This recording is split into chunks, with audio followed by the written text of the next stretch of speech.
Asli Wibu, tempatnya alur cerita manhwa terbaru. Siap bos, kembali lagi di alur cerita Rice si chef online.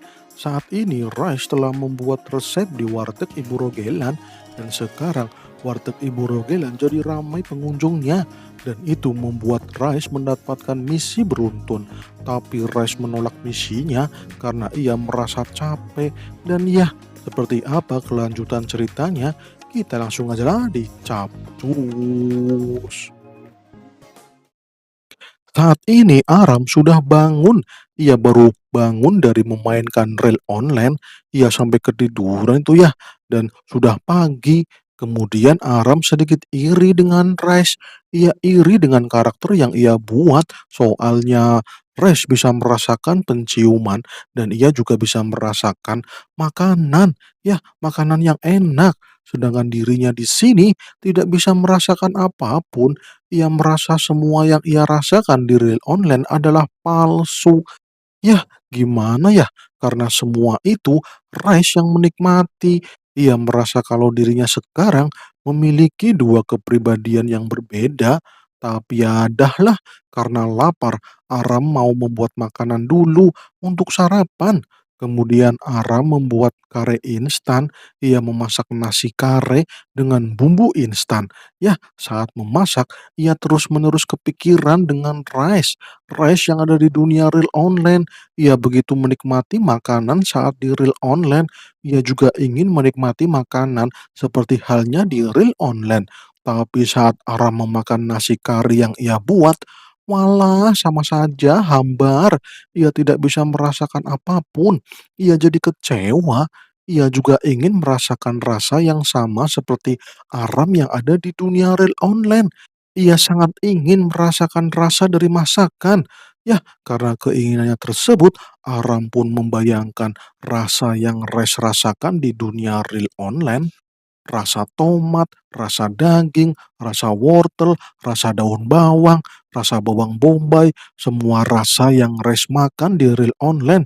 Ia berusaha menghadirkan di dalam imajinasinya. Ia berusaha membayangkan sebaik mungkin.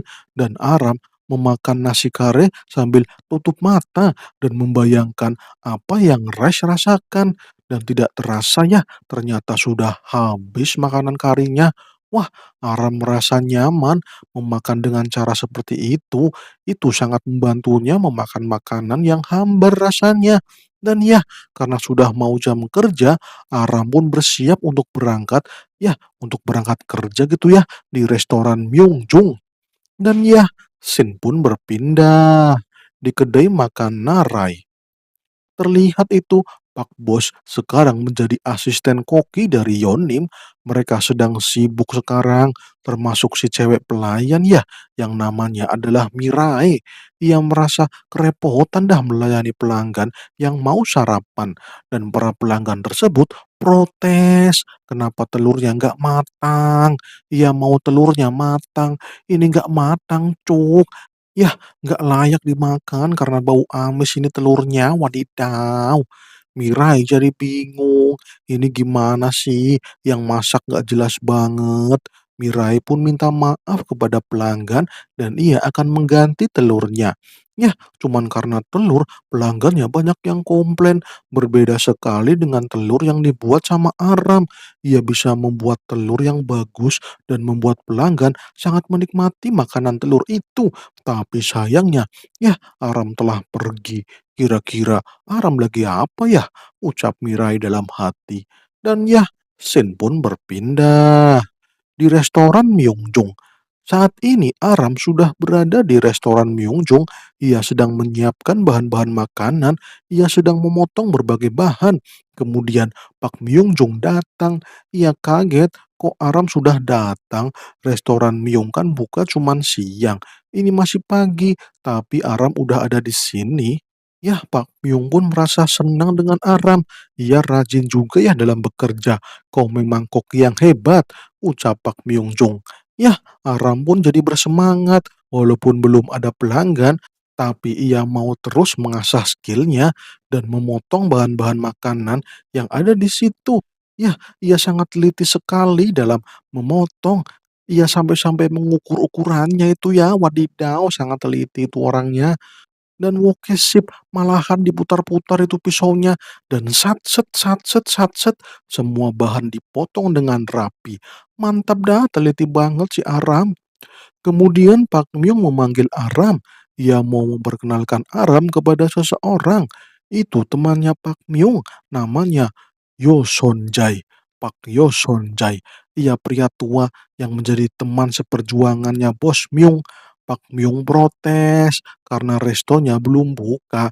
Ini masih siap-siap, ia belum ada makanan apapun.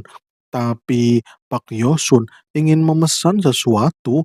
Soalnya ia mendengar dari si botak Jajain kalau pemuda yang ada di restoranmu itu pandai memasak. Ya, jadinya aku penasaran. Walah si botak Jajain itu pasti orang tua kemarin ya. Aram dan Pak Myung jadi bingung. Mau pesen apa kira-kira ini orang? Kemudian Pak Yonjai duduk, ia berbinar-binar sambil duduk itu ya. Ia mau dibuatkan makanan spesial yang tidak dijual di warung manapun. Walah makanan seperti apa Pak Yunso? Tapi Pak Myung mengatakan untuk jangan aneh-aneh, ini masih pagi. Nggak usah, ya nggak usah dibuatkan permintaan yang aneh-aneh itu. Gue aja nggak bisa memenuhi permintaanmu, ucap Pak Myung. Walah, apa-apaan dah. Aram jadi penasaran. Kemudian Pak Yosun menjelaskan kalau ia ingin masakan spesial yang selama 40 tahun ini belum ia rasakan kembali, yaitu masakan istrinya. Yah, ia sangat ingin memakan masakan mendiang istrinya, dan itu adalah makguksu. Itu sejenis mie soba yang dibumbui mustard dan gula serta diberi acar atau cuka gitu ya. Itu benar-benar makanan jadulnya orang Korea yang saat itu tidak ada lagi yang menjualnya karena rasanya yang tidak modern gitu ya. Tidak ada micin di dalamnya. Wadidaw, tidak ada micin. Tapi Pak Yosun ingin mencobanya, soalnya makgukso itu buatan istrinya yang sangat spesial sekali. Tidak ada yang bisa menyamai masakannya. Soalnya rasanya seperti mie biasa pada umumnya, tapi aromanya sangat kuat. Walaupun mie-nya hambar, tapi rasa kuahnya sangat beraroma dengan kuah yang sangat-sangat kental. Akan tetapi itu makanan yang ia makan 40 tahun lalu bersama istrinya. Ya, saat itu ia masih berjuang membangun ekonomi rumah tangganya dan anak pertamanya itu ya yang masih baru 1 tahun. Dan ya, setiap pulang kerja, istrinya itu pasti mensuguhi makguksu. Ia sangat bahagia merasakan rasa itu, apalagi ditemani senyuman istrinya. Ia tidak pernah mengeluh sedikit pun, walaupun istrinya itu kekurangan, tapi istrinya itu tidak pernah mengeluh. Ia selalu support dengan si Pak Yongsu saat muda, walaupun ia terbebani, tapi istrinya tidak pernah membebani dirinya. Walah, istrinya sangat luar biasa. Namun, istrinya tidak bertahan lama. Ia meninggoy. Ia meninggoy saat anaknya berusia 2 tahun. Ia sangat sedih akan hal itu. Ia benar-benar sedih. Ia menangis jadi-jadinya saat itu. Padahal saat itu ia diangkat menjadi manajer perusahaan, tapi malah ia sudah meninggoy. Ya, itu sangat membuat dirinya terpukul. Ia nangis dadah. Yah, kejadian itu benar-benar menyakitkan, tapi ia terus berjuang dan sampai pada titik ini, sekarang usianya adalah 70 tahun. Ia ingin merasakan masakan istrinya lagi. Ia mau memakan makguksu. Yah, makguksu buatan istrinya lagi gitu ya. Apa kau bisa membuatnya anak muda? Walah, sepertinya itu sulit. Pak Myung pun memberitahu untuk tidak terlalu memikirkannya. Soalnya temannya ini memang selalu ngelantur seperti itu. Tapi Aram paham dengan ucapan Pak Yuson. Ia pun mau mencobanya. Tapi Pak Myung protes. Kau ini sudah tua, tapi kau banyak permintaan, wadidaw. Dan Wokeda langsung ke dapur. Aram pun membuat makguksu. Aram sedikit berpikir karena keterangannya cuman mie hambar, rasanya dan aromanya itu sangat kuat.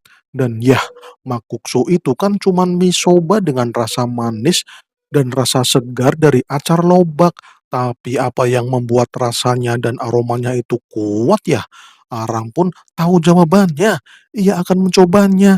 Dan ya, beberapa saat kemudian, Pak Myung kaget. Ia merasa takjub dengan Aram karena ia membuat makguksu dengan aroma yang aneh. Ini aroma apa Aram? Tanya Pak Myung. Dan ini dia ya, mie makguksu dengan cita rasa yang digambarkan oleh Pak Yosun.